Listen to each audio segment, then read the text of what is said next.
میری بات ہو رہی تھی بلکہ آپ بھی ملے جی تو بہت وہ جو حالات بتا رہے تھے وہ حالات وہ اچھے نہیں تھے. تو اسی طرح مختلف جگہوں پہ جو حالات نظر آ رہے ہیں وہ اتنے اچھے نہیں ہیں. عمران خان کو یہ جیل میں رکھ لیں, عمران خان کو بیل دیں یا نہ دیں, عمران خان کی بیل کو مشروط کر دیں توشہ خانہ کے ساتھ, عمران خان کی بیل کو کسی اور چیز کے ساتھ کر دیں, 300 کے قریب تو پرچے کر چکے ہیں یہ, کسی اور جو مرضی یہ کر لیں. عمران خان کی صحت پر کوئی اثر نہیں ہے, عمران خان کے معاملے پہ کوئی اثر نہیں ہے, عمران خان کے ووٹ بینک پر کوئی اثر نہیں ہے, عمران خان کے آپ کہیں کہ اس کا بیانیہ بدل گیا اس پر کوئی اثر نہیں. اب یہ جو لوگ کہتے ہیں نا کہ بیل ہوگی یا نہیں ہوگی, میں تو اب اس سلسلوں میں جاتے نہیں. یہاں تو اس کیس میں بیل کے بعد عمران خان نے باہر آ جانا ہے تو پھر تو یہ بڑی ضروری ہے.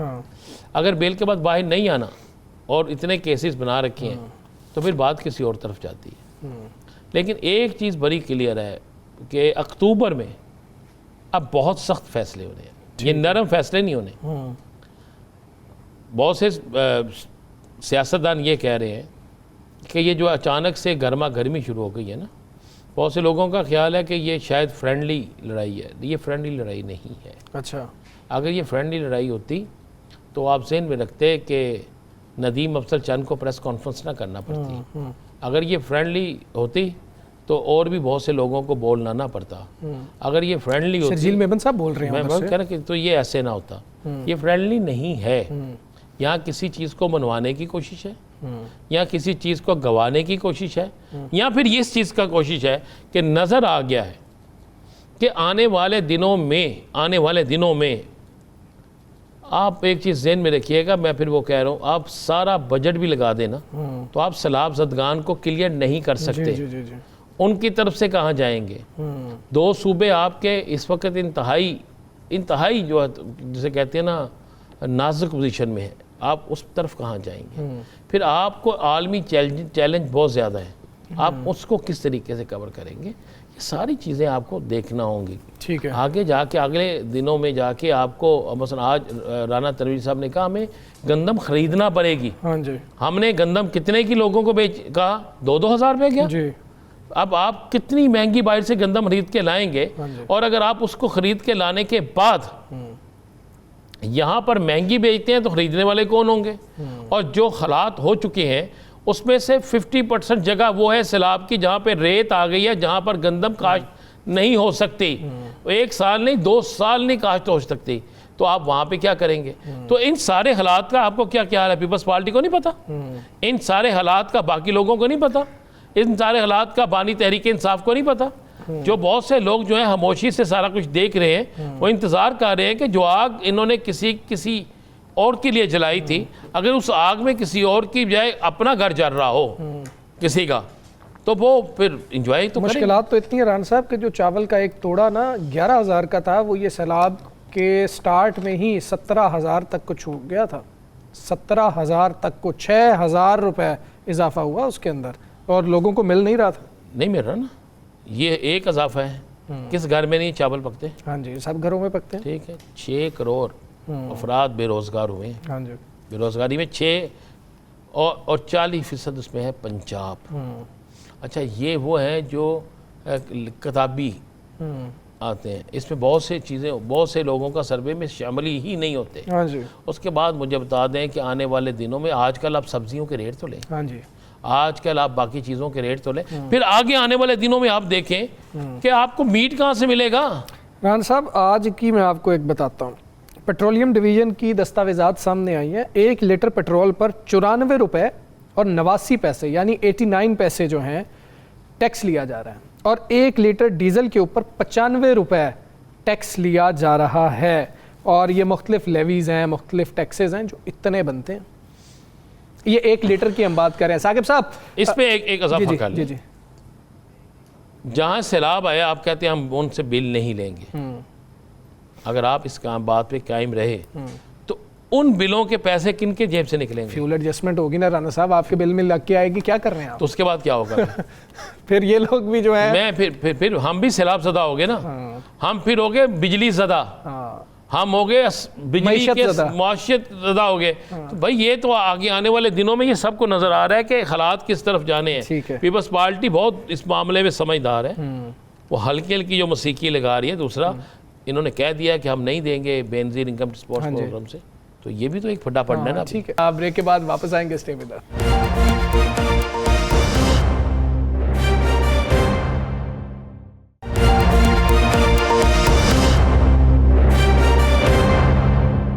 ویلکم بیک جی. آج ہم آپ کے ساتھ لائف سٹاک کے شعبے میں ایک اہم پیش رفت شیئر کرنے جا رہے ہیں. پاکستان طویل عرصے سے دودھ اور گوشت کی پیداوار میں مقدار اور معیار دونوں مسائل کا شکار رہا ہے. اس کی ایک بڑی وجہ یہ ہے کہ ہمارے مقامی ماحول اور موسم کے لیے زیادہ تر غیر ملکی نسلیں موزوں ثابت نہیں ہوئی. ہم نے آسٹریلین اور امریکن گائے لانے اور رکھنے کا تجربہ کیا جو پاکستان میں زیادہ کامیاب نہ ہو سکا. اس کی بڑی وجہ موسم اور ماحول کا فرق تھا. اب معاملہ یہ ہے کہ برازیل سے اعلیٰ جینیاتی نسل کے مویشی پاکستان لائے گئے ہیں. یہ مویشی نہ صرف زیادہ دودھ اور بہتر گوشت دینے کی صلاحیت رکھتے ہیں بلکہ موسم کی سختیوں اور بیماریوں کے خلاف بھی زیادہ مزاحمت رکھتے ہیں. اس کی بڑی وجہ یہ ہے کہ ان مویشیوں کا اوریجن پاکستان ہی ہے. ان کے ذریعے پاکستان کے کسانوں کو جدید سہولیات جیسے ایمبریو ٹیکنالوجی تک رسائی حاصل ہوگی جو ہمارے مویشی پالنے کے نظام میں ایک نئی انقلابی تبدیلی لا سکتی ہے. اس موقع پر ہمارے ساتھ موجود ہیں برازیل کے ایک تجربہ کار کسان مسٹر فیبیو کوسٹا جو تیسری نسل سے مویشی پالنے کے شعبے سے وابستہ ہیں. وہ اپنے علم اور تجربے کی بنیاد پر پاکستان میں مویشیوں کی بہتر نسل کے فروغ کے لیے دوستانہ مشاورت فراہم کر رہے ہیں. یہ تعاون پاکستان کے کسانوں کے لیے نہ صرف امید کی ایک نئی کرن ہے بلکہ ہمارے ملک کو دودھ اور گوشت کی پیداوار میں خود کفیل بنانے کی جانب ایک مثبت قدم ہے. تو اس حوالے سے شامل گفتگو کریں گے مسٹر فیبیو کوسٹا کو. Thank you mister Costa for joining us and welcome to Pakistan. Please, could you explain in simple terms how advanced technologies like artificial insemination and embryo transfer help in improving cattle quality? It's a great pleasure to be here with you guys. آپ سب کے ساتھ یہاں ہونا میرے لیے باعث خوشی ہے. برازیل میں اب ہم ایمبریو ٹرانسفر اور IVF ٹیکنالوجی کا استعمال کر رہے ہیں تاکہ مویشیوں میں جینیاتی بہتری لائی جا سکے. کیونکہ جب ہم یہ تکنیکیں استعمال کرتے ہیں تو ہم صرف بہترین گایوں کو نسل بڑھانے کے لیے استعمال کرتے ہیں. مثال کے طور پر اگر آپ کے پاس 100 گائیں ہیں تو آپ صرف 10 بہترین گایوں سے بیضے لیں گے, باقی گائیں صرف بطور ریسیپینٹ مدر. اس طرح آپ پر بہتر انتخاب کا دباؤ ہوتا ہے اور جب آپ یہ طریقہ اپناتے ہیں تو اپنے مویشیوں کی دودھ کی پیداوار میں اضافہ کرتے ہیں. How do you see livestock sector in Pakistan? میں نے دیکھا کہ پاکستان میں مویشی پالنے والے تقریباً تمام کسان اپنے جانوروں کی نسل اور معیار کو بہتر بنانے کی ضرورت محسوس کر رہے ہیں.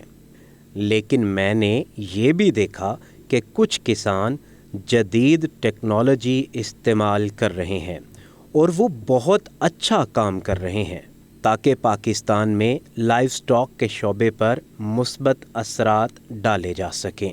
Okay, Mr. Costa, should Pakistan focus on producing meat or only on milk? Under the Pakistan reality, حقیقت کو دیکھیں تو بہت سارے سسٹم کو اپنا نہیں رہے ہماری طرح جیسے ہم برازیل میں اپناتے ہیں. مجھے لگتا ہے کہ ہماری نسبت یہاں جانوروں کی دیکھ بھال پر زیادہ خرچہ آتا ہے. حقیقت یہ ہے کہ آپ لوگ صرف گوشت کی پیداوار پر کام نہیں کر سکتے. میرا یقین ہے کہ آپ کو پہلے دودھ کی پیداوار پر کام کرنا چاہیے اور ساتھ میں گوشت پر بھی. ڈیری فارمنگ میں اسے بیف آن ڈیری کہتے ہیں. اس میں ایسے جانور یا گائے استعمال کرتے ہیں جو دودھ بھی دیتے ہیں اور گوشت. In the milk production, Okay. And you can also do one system called beef on dairy, that is use the cow's milk to produce beef also. Firstly, you want us to focus on milk milk. I believe that